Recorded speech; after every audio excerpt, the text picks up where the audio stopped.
How's it going, guys? Welcome to Mud Rats Hunting and Outdoors. Well, my YoDave trigger kit turned up for my CZ455 in the mail today, so going to show you guys a bit on what's in the kit and on how to install it. And also, for you guys that own 455s that have never done the barrel change, I'll show you also how to do that. So anyway, we'll get straight into it. When you get the kit, it basically comes in this plastic bag. Now, when you get the kit also, it comes with 4 springs. I've already fitted one of the springs today, but I'm going to be pulling the rifle apart and show you anyway on what's involved. It's quite a simple task to change, and took me all of about 5 minutes to fit this trigger kit, so quite simple. Now basically what you start off with, when the camera decides to focus, the spring here is the lightest in the kit. Oop, bring it across. Okay, ranging up into the heaviest, which is this one here is the heaviest, and the furthest one along, that is the factory CZ spring.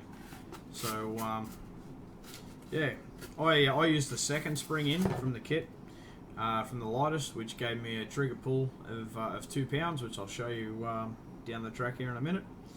I also tried the third, and it gave me a trigger pull of 3.5 pounds. Now this might vary with your rifle compared to mine, I don't know. I was quite lucky with this rifle. This trigger has no creep whatsoever.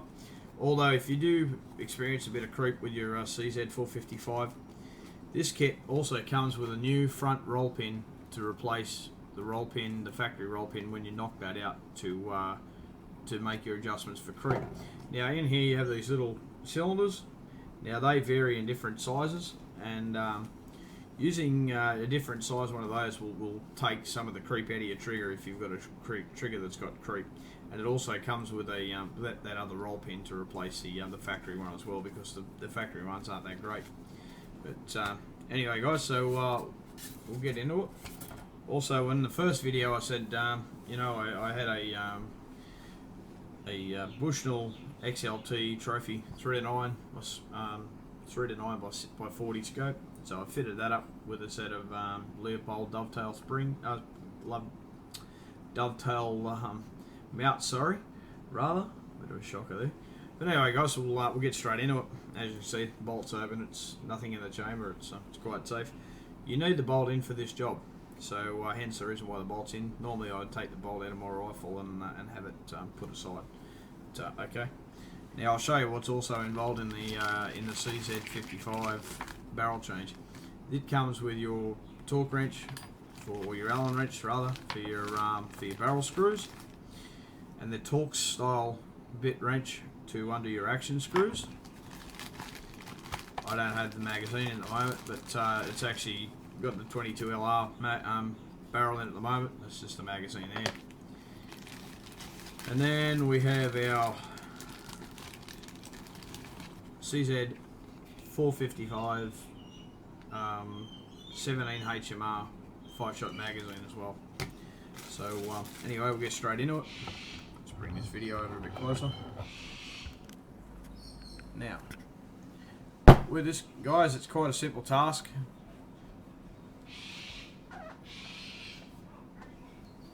You just want to make sure that I'll bring this camera over a bit further. Okay. Now, when you undo these, you want to make sure that you undo the front action screw first. When you're putting these back together, you want to do it the opposite. You want to just start the back action screw first, and then put the front one in.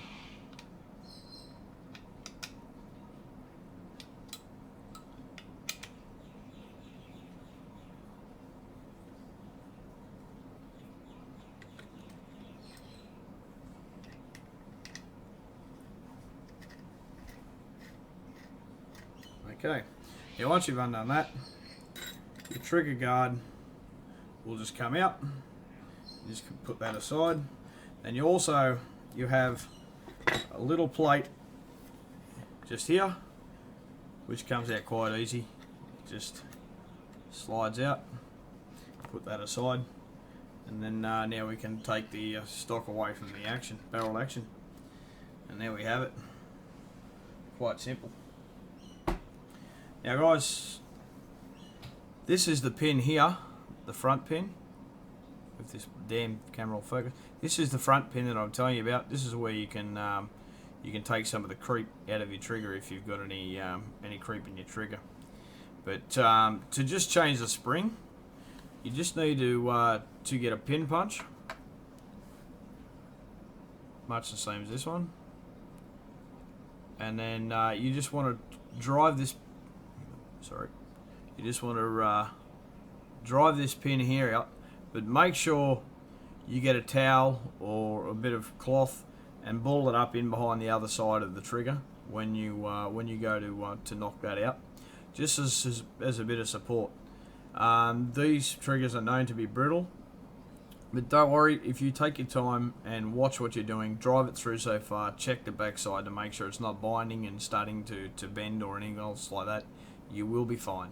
So you know, don't stress and think that it's something that oh shit, I'm gonna have to send it off to my gunsmith. I don't think I can do it. It is a simple task.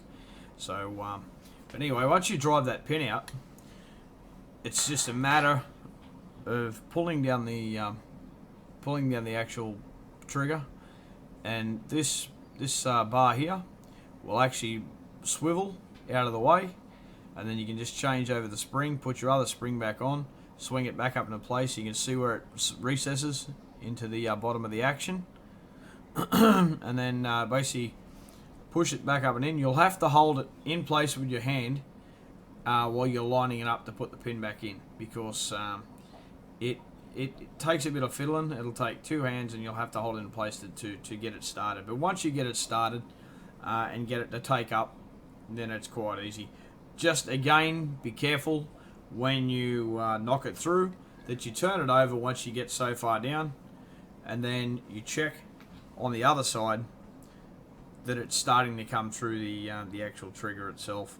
You know, turn it up on its side and just tap it with your brass hammer, just ever so slightly, and you'll probably find you may have to try and move it slightly just to get it to line up, and then give it a tap at the same time. But so long as you do that and get it started in the trigger hole on the other side, you won't have a problem knocking in. It's really easy. But, okay, so that's that. That's the YoDave trigger kit. Anyway, I'll just show you guys what when I put it back together, what the trigger pull is at now.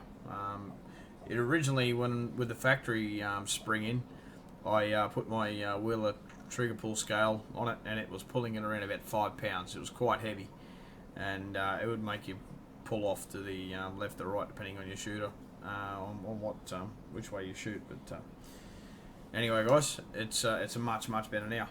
Now to take the barrel out of the action, it's just as simple as there's a grub screw on this side and there's a grub screw on the other side. I'm going to do that now and show you how that's done, because I'm going to be swapping over to the 17 HMR, as I will mainly be shooting 17 HMR in this rifle. So it is really simple. You want to take these all the way up. Just be careful not to lose them.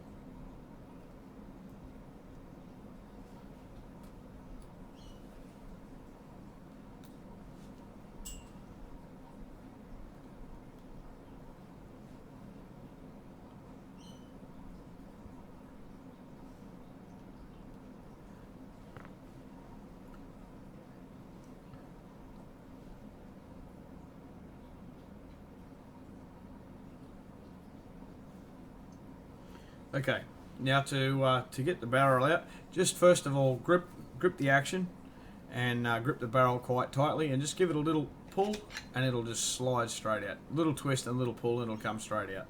So that's the 22 LR barrel. As you can see, those grub screws, when they screw in, they lock into those indents on both sides of the barrel, and that's what holds it in place. So out with the 22. Now when you put it back in, you'll turn your action over. You make sure those indents Well, they will only go one way anyway, but make sure those end ends are facing up that way, and it'll be just a matter of clicking in. You heard it click in then, and then just putting back your Allen headed grub screws. What I tend to do, guys, is just put the first one in, take it down, no weight on it, and then get my second one.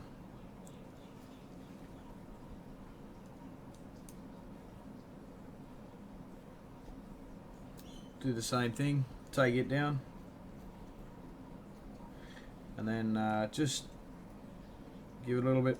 You could try and get your fat wrench or your torque wrench and probably torque these down, but there's no real need. I just give it a little nip on one side, same on the other.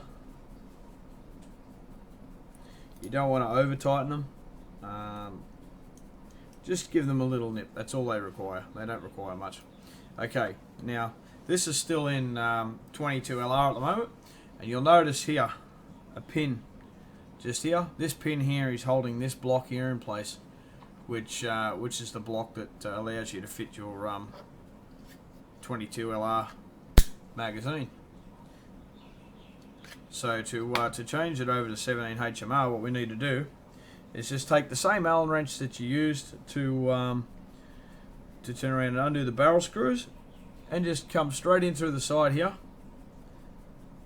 and just give that pin a little push, and that pin will pop out. Quite simple.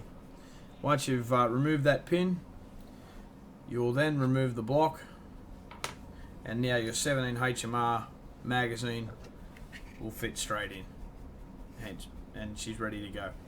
Anyway, so we'll put the action back in the stock, and then I'll show you what sort of trigger pull I'm getting now out of this kit. Okay, where did the stock go? Here we go. Okay. So also, just be careful, mate, when you put the action back into the stock, that you know, you have it sitting nice. Then just firmly grab the top of the barrel action or scope, as I've got one mounted. And the first thing we're going to do is we're going to replace the little floor plate piece here that goes here. I find if you just turn it on an angle, go over the trigger, and then just spin it back around into place, and that just sits in there just like that. And you take your floor plate or bottom metal, as some people call it, trigger guard assembly, and you sit that in there. Now the first thing you want to do, guys, is you want to get this back screw started first, because it's a bit of a bugger if you go to start the other side first. So once you have that started, take it down a little bit, and then swap. You'll have to also note that it wants to spring up the floor plate, so you need to push it down with your thumb or with a finger, and then you can start to wind in the front screw.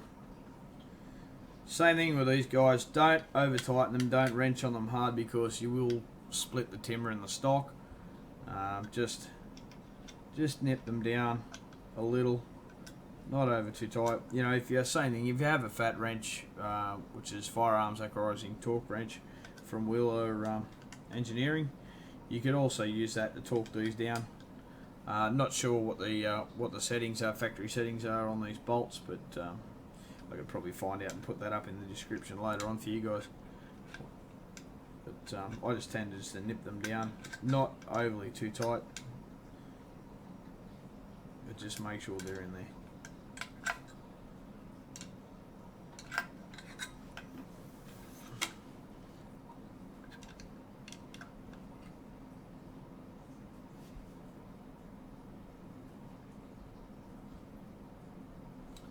Okay, now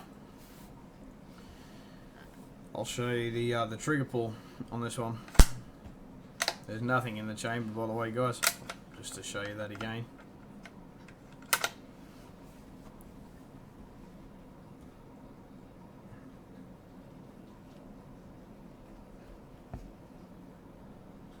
Oop, where are we? There we are.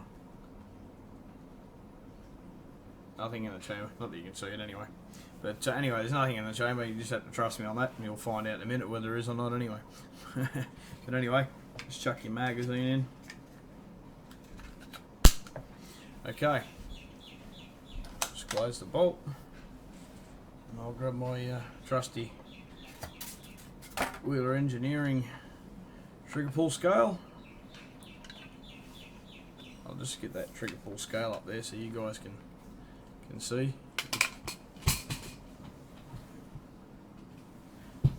Hopefully you'll be able to hear the trigger brake when it goes. Okay. There you go. Again.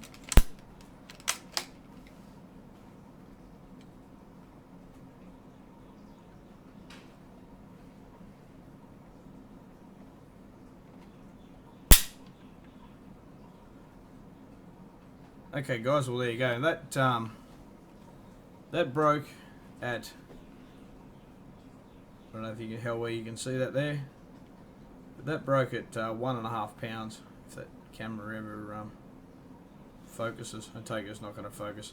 Anyway, guys, that trigger then just broke at 1.5 pounds. So, you know, that's pretty good. Just check that again. Yep, just over 1.5 pounds. So, you know, that's pretty good. One thing you want to do, guys, once you do fit this trigger, is you want to run the bolt and just make sure that that trigger is not going to go off on its own. You know, run the bolt pretty hard a couple of times to really slam it home. Just make sure that trigger is not going to go off unless you pull that trigger. Another way you can do it too is you know, give the butt of the rifle a couple of good hits with a rubber mallet or with your hand. But I tend to find you know, running the bolt pretty hard will most, you know, if you've got too light a trigger pull, that will more than likely set it off. Like I said, you know, I'm not going to bounce it on the ground at the moment, but or anything like that. But I give it a hit with a rubber mallet with a bit of cloth over the butt, and you know, even with a good solid whack, this trigger will not go off. So the only way it's going off is just to show you that once this is done, safety still works. Okay. Safety off, and the rifle fires. Sorry about the focus on this video, guys. It's a little bit shit house today, but I'm going to get a HD, better HD cam. I think this one's a couple of years old, but it seems to be going on the bleak. But anyway, not to worry. So there you have it, guys. How to do a barrel change on the CZ455 and how to fit the YoDave trigger kit. Really simple to do, 5-minute job, and you know, anybody could do it. So don't get disheartened and think that you know, you won't be able to do it. It is really, really simple. Anyway, guys, the next video will probably be you guys will probably see from me will be the stabilizing and bedding video on my Remington 700. I probably won't do another video on this now for another couple of weeks until I finish doing the modifications to the 700, and then once I do that, I'll probably then start doing the bedding job on this rifle, the aluminium pillars, and that's basically about all I'm going to do with this rifle, guys. I mean, these things, I'll show you some targets in another video. I basically was shooting a half-inch group at 100 yards with a 17 HMR barrel in it after the break-in on the weekend up at the range, and with a 22 LR, just using standard velocity rounds, I was about a half an inch to just over half an inch group at 100 yards with standard velocity 22 LR. So these rifles are pretty accurate straight out of the box.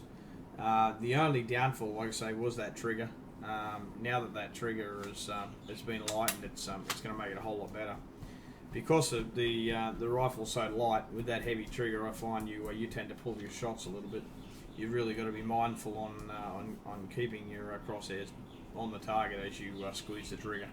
So, but anyway, guys, that's that. And as always, happy and safe hunting, and until next time, take it easy.